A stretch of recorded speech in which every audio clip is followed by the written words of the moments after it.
Here's a little sneak peek of a little project I've been playing with lately. It's a very small, compact little single board system that does smart energy acquisition and control.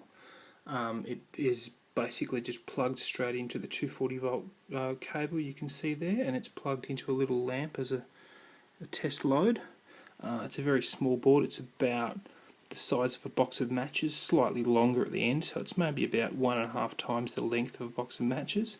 It operates at a grid voltage of 90 to 260 volts AC, so it's universally compatible with different worldwide, different nations of 50 to 60 hertz.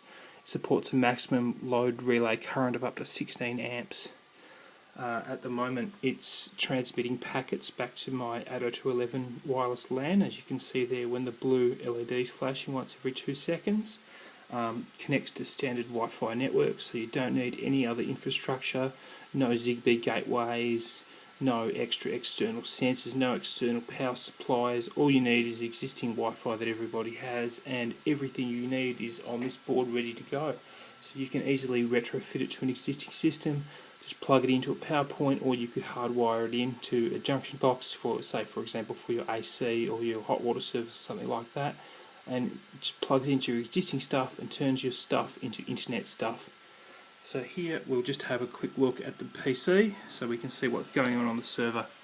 At the moment I'm just running a quick little basic server on my laptop here with some PHP and some SQL.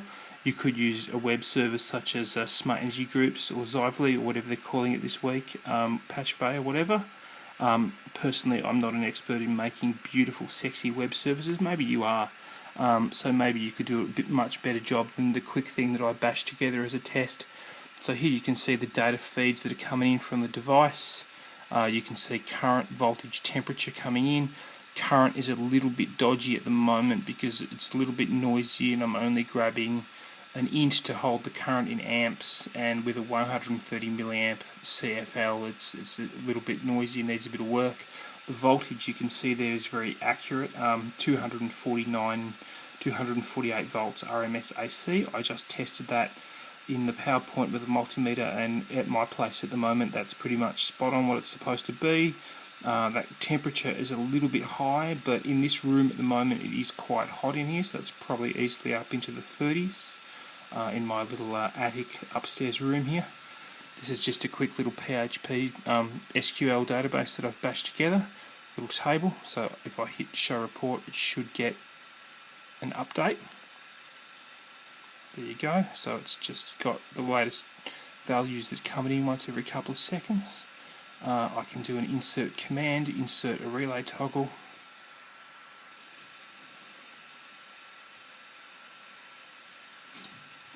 So now you can see that the lamp has just turned on, and the little red LED is on to indicate that our load is switched on. I'll just insert another relay toggle message in there. This is just served up over the Wi-Fi to the host, which is that laptop, to the client, which is the little board there.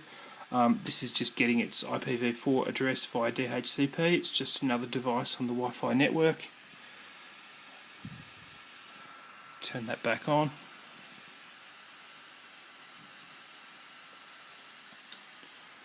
So basically there you go, very small, very compact, all-in-one solution that turns all your existing appliances and all your stuff into internet stuff. Here's another little prototype that I'm working on at the moment.